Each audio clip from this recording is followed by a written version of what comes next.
애국 국민 여러분 안녕하십니까? 와이타임스 시사 칼럼을 방송하는 자유한미연합 송재영 상임 대표입니다. 오늘은 상당히 기분 좋은 날입니다.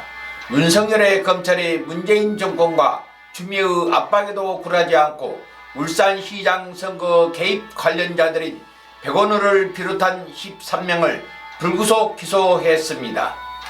설 연휴까지 반납하면서 수사를 펼쳐 이들을 기소한 윤석열 총장을 비롯한 수사팀에게 감사의 인사와 박수를 보냅니다.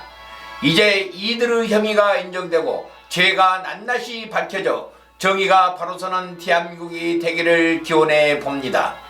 덧붙여 사실상 이 사건의 몸통인 위정자가 밝혀져서 법 앞의 평등과 정의가 실현돼야만 할 것입니다.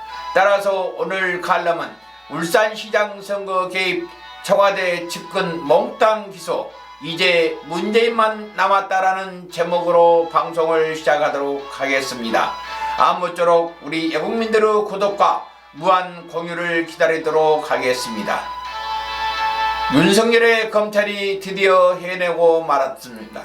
청와대를 비롯하여 집권당인 더불어민주당 그리고 추미애 법무부 장관 거기에다가 법무부가 새로 임명된 이성윤 중앙지검장에 이르기까지 윤석열 검찰의 울산시장 선거 개입 수사를 가진 방법을 총동원하여 방위와 압박 속에서도 한치의 구람도 없이 정측 측근들인 백원우, 박형철 전 청와대 민정수석실 비서관 등 13명을 29일 무더기로 불구속 기소했습니다. 기소 대상은 이 두 사람 외에도 송철호 울산시장과 송병기 전 울산부시장 등 2018년 지방선거 당시 송철호 캠프 관계자들과 황운하 전 울산경찰청장 등 하명수사 관련자들이 포함되었습니다.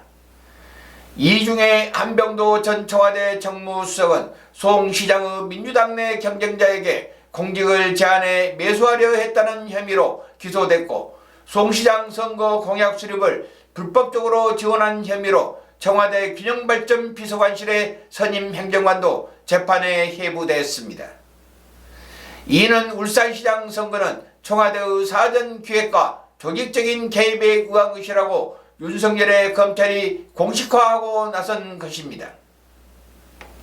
이것은 이름만 적시하지 않았을 뿐 사실상 문재인 대통령이 이를 주도했다는 의미의 혐의로 윤석열의 검찰이 살아있는 권력에 굴하지 않고 예리한 칼날을 직접 겨냥한 유례를 찾기 힘든 일입니다.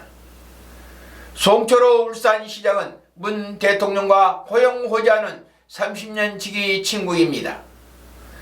그런 송 시장의 출마를 권유한 사람도 바로 문재인 대통령이고 문 대통령은 송철호 시장의 당선이 소원이라고 했을 정도이니 문 대통령의 송철호 울산시장에 대한 관심이 어느 정도일지는 짐작이 가고도 남는 일입니다.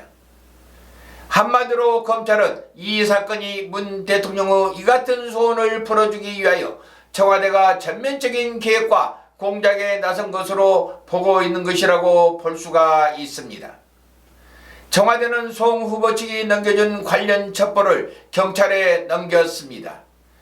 그리고 하필이면 야당 후보가 공천장을 받은 바로 그날 후보자 사무실에 들이닥쳤습니다. 이는 야당 후보에게 충격을 안겨주면서 비리 사실을 극대화해 지역민의 여론을 유리하게 돌리려는 고도의 수법이었습니다.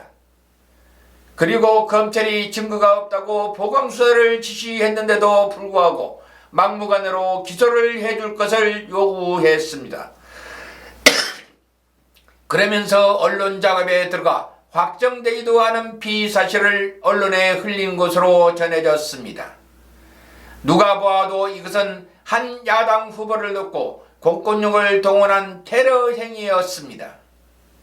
어디 그뿐입니까? 청와대 핵심 실세들은 송 후보의 당내 경쟁자에게도 송 후보를 당선시키기 위해 일본 총영사의직을 제안하는 등 후보자를 매수하려는 파렴치한 행위도 스슴치 않은 것으로 알려졌습니다. 더구나 가관인 것은 야당 후보의 공약은 정부가 나서서 타동성이 없다며 무산시켰고, 송 후보자의 공약은 청와대 행정관들까지 나서서 만들어주는 노골적인 선거운동에 개입을 했습니다. 이렇게 온갖 편법을 동원하고 강공과 청와대 하명으로 총체적 부정선거를 저질러 놓고 수사가 정권의 핵심을 향해서 칼날이 다가오자 공수처법, 검경수사권 조정안, 검찰총장의 의견을 무시한 수사지휘부의 대학살, 중간 간부 인사, 직제 개편안 등을 통해 윤석열의 검찰을 압박하고 추미애 장관이 윤석열 총장에 대한 감찰권 행사까지 언급하며 협박했지만 윤석열의 검찰은 설 연휴까지 반납하면서 보강수사를 거듭하여 마침내 서로 부임한 이성윤 서울중앙지검장의 저항을 뚫고 관련자 13명을 불구속 기소한 것입니다. 이제 남은 것은 이들의 죄를 낱낱이 밝혀 청와대가 이 사건의 주범임을 밝히고 이들을 엄벌의 저항과 동시에 사건을 주도한 자를 밝혀내어 만인이 법 앞에 평등하다는 것과 그것이 공평과 공정 그리고 정의라는 것을 똑똑히 가르쳐 주어야만 합니다. 그것만이 대한민국을 살리는 길이고 윤석열 검찰이 부활하는 유일한 길이기 때문입니다.